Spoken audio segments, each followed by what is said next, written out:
Azizlar, bugungi mavzuyimiz operatsiyadan keyingi asoratlar haqida bo'ladi. Bizani bemorlarimizdan ko'plab savollar tushadi. Operatsiyadan keyin asorat bo'lmaydimi? Ya'ni tanglagi misolida oladigan bo'lsak, palatoplastika amaliyotidan so'ng qanday asoratlar bo'lishi mumkin? Birma-bir sanab o'tamiz bularni sizlar bilan. Va birinchi bu asorat operatsiyadan so'ng qonash asorati.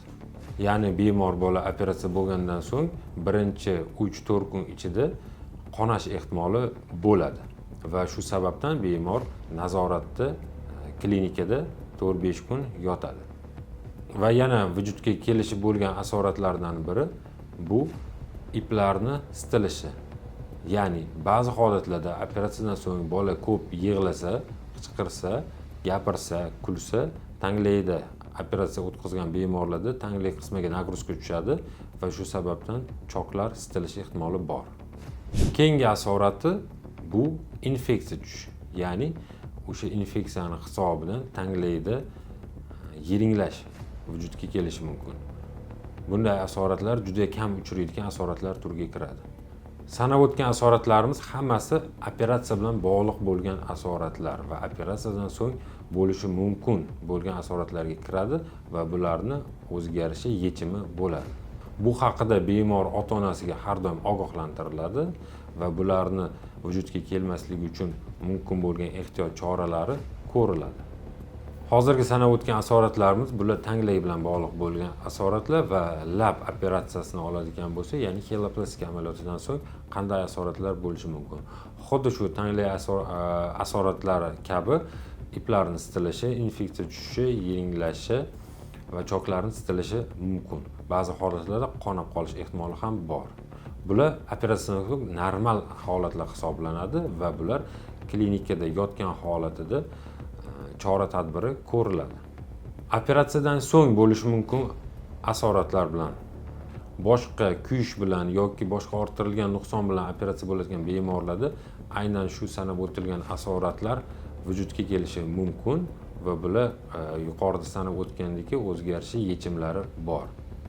Operatsiyadan so'ng ma'lum muddatdan keyin, ya'ni 1 oy, 2 oy, 3 oy ichida bo'lishi mumkin asoratlar bor va bular tikilgan joy sohasida qizarishlar, chandiqlanishlar, qichishishlar, yara bo'lishlari, qo'yilgan terilarni biroz nekroz bo'lishlari, berilgan formalar nisbatan o'zgarishi va bunday asoratlar operatsiyadan so'ng, ya'ni uzoq muddatli asoratlar hisoblanadi va bular o'rtacha 1 oydan 6-oygacha bo'lgan muddatda kuzatilishi mumkin.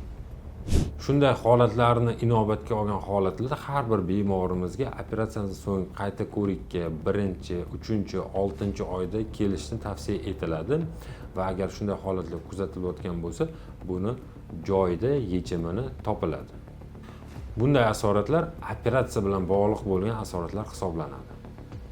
Har bir kasallik bo'yicha alohida oladigan bo'lsak, misol tariqasida heloplastika amaliyotidan so'ng, ya'ni lab operatsiyasi bemor o'tkazgandan keyin 1 oydan so'ng biz обязательно qayta ko'rikka chaqiramiz. Sababi o'sha sohada chandiqlanishlar ko'zga tashlanadigan bo'lsa, ya'ni lab shaklining biroz o'zgarishi, chandiqlarning qotishi, qattiqlashishi, qizarishi kuzatilish boshlanayotgan bo'lsa, bunda o'zgarishi yechimlari tavsiya etiladi. Ya'ni bular bo'lishi mumkin massaj, maxsus chandiq yo'qotuvchi gellar yoki fizioterapevtik muolajalar.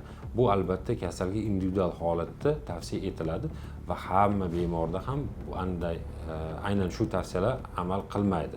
Har bir bemor uchun alohida tavsiya etiladi deymiz. Tanglay operatsiyasi bilan bog'liq bo'lgan, ya'ni palatoplastikasini o'tkazgan bemorlarda 1 oydan so'ng biz qayta ko'rikka chaqiramiz va shu holatlarda tanglay sohasini vizual ko'zdan kechiramiz va betda iplarni turishi, ularni so'rilishi, ularning holati, ya'ni qo'shimcha teshiklari bo'ldimi, yo'qmi, shu holatlar tekshiriladi va agar shunday holatlar aniqlanayotgan bo'lsa, qo'shimcha tavsiya berishimiz mumkin bo'ladi.